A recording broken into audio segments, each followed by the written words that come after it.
Hello kids, welcome to StoryPad. Hope you guys are doing good. Today we got a book called Winter Story. Are you guys ready? Let's jump into the story.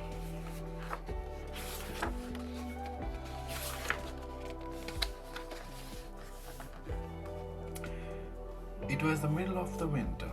The sun had just set and it was very, very cold. An icy wind was blowing from the east, and the wind promised snow deep in the dark roots of Brambly Hedge.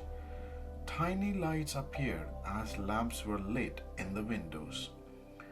More little lights would be seen leaving the store.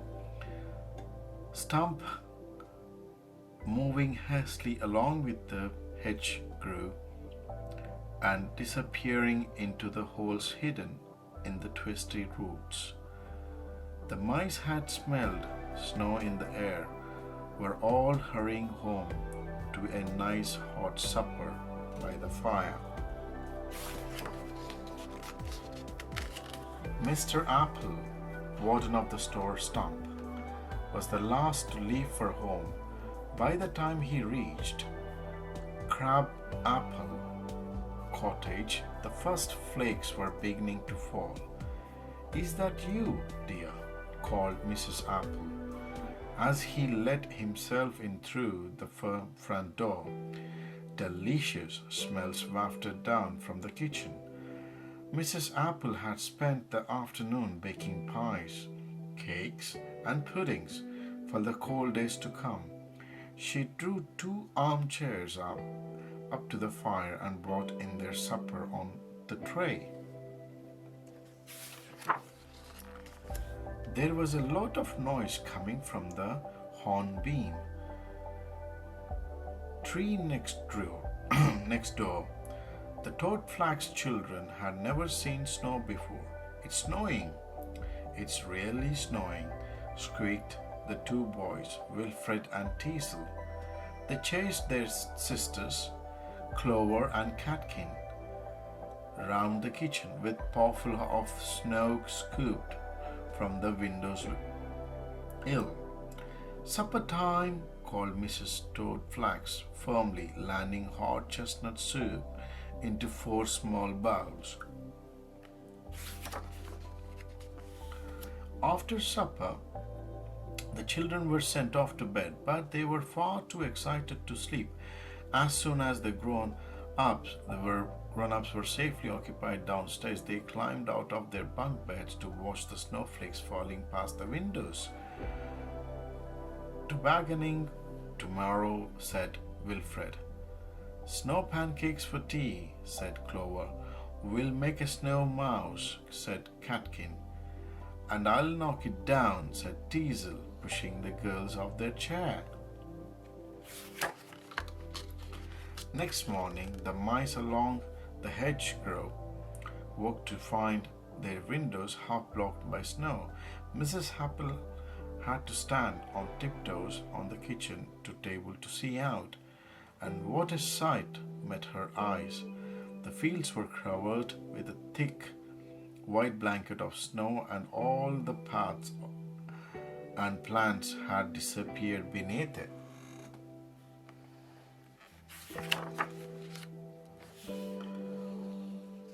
When the Toadflax family went down to breakfast, they found the kitchen dark and still. Mrs. Toadflax put fresh wood on the fire and set Clover to work with the toasting fork. Soon they were all sitting around the table, eating hot buttered toast, drinking blackberry leaf tea, and making plans for the day ahead. The snow was thicker than the mice had expected. All the downstairs windows along the hedgerow were covered with snow, and many of the upper ones too were hidden in the deep drifts. The mice leaned out of their bedrooms' windows to wave and call to their friends. "Enough for a snowball, wouldn't you say?" called the Toadflax to Mrs. Apple. "A snowball?" echoed the little mice gleefully. Every family along the hedgerow kept shovels, maps, and ropes in a special cupboard by the front door, and after breakfast, the mice dug tunnels from tree to tree, linking them all to the store stump. Teasel and Wilfred were sent down to help, but they soon found that it was much more fun to throw the snow at each other, and so were sent home again.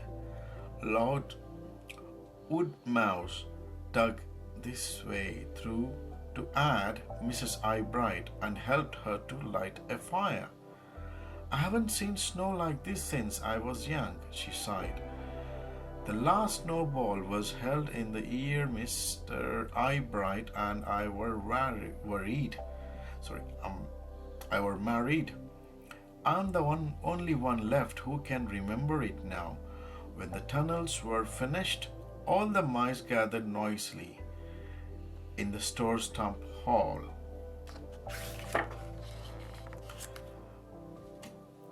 Mrs. Apple took some seed cake from the cupboard and prepared a jug of acorn coffee.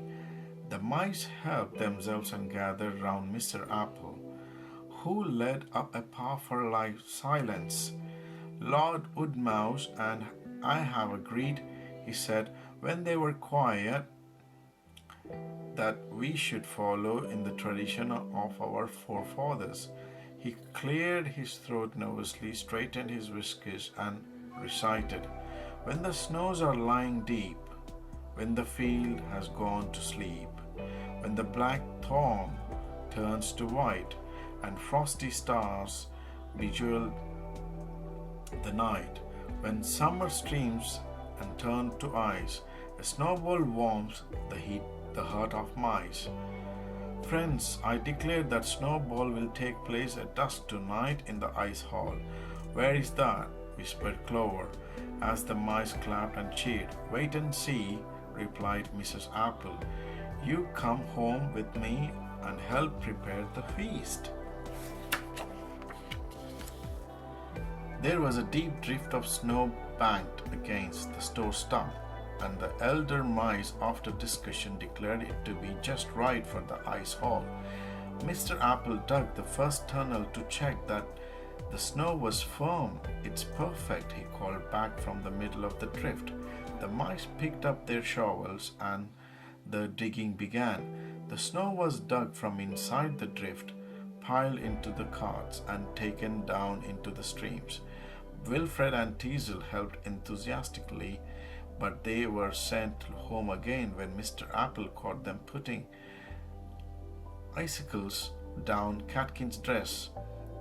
The middle of the drift was carefully hollowed out.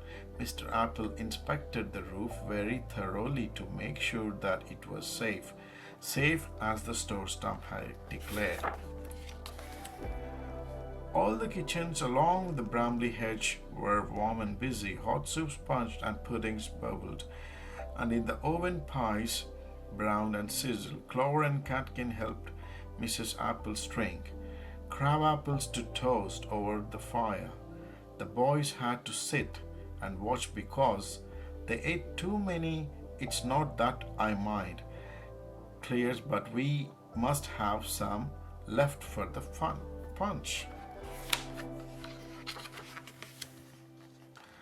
The glowworms were put in charge of the lighting. Toadflax fetched them early from the bank at the end of the hedge, for Mrs. Apple had insisted that they should have gone a good supper before their long night's work began. By tea time, the hall was finished. The ice columns and carving sparkled in the blue-green light, and the polished dance floor shone. Tables were set at the end of the hall, and eager cooks bustled in form of kitchens with the baskets of food. The children decorated a small raised platform with sprays of holly, while Basil, the keeper of the hedge ruiners, set out some chairs for the musicians. When all was done, The mice admired their handiwork and went home to wash the change.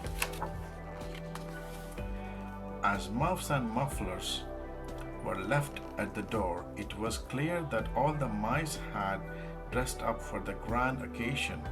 Wilfred and Teasel crept under a table to watch, and every now and then a little paw appeared and a cream cake disappeared. Basil struck up a jolly tune on his violin, and the dancing began. All the dances were very fast and twirly, and were made even faster by the slippery ice floor. Wilfred and Teasel whirled their sisters round so quickly that their paws left them behind. "I don't feel very well," said Clover, looking rather green. Mrs. Apple stood on a chair and banged two saucepan lids together. "Supper is served," she called. The eating and drinking and dancing carried on late into the night. At midnight, all the hedgerow children were taken home to bed. As soon as they were safely tucked up, their parents returned to the ball. Basil made some hot blackberry punch, and the dancing got faster and faster.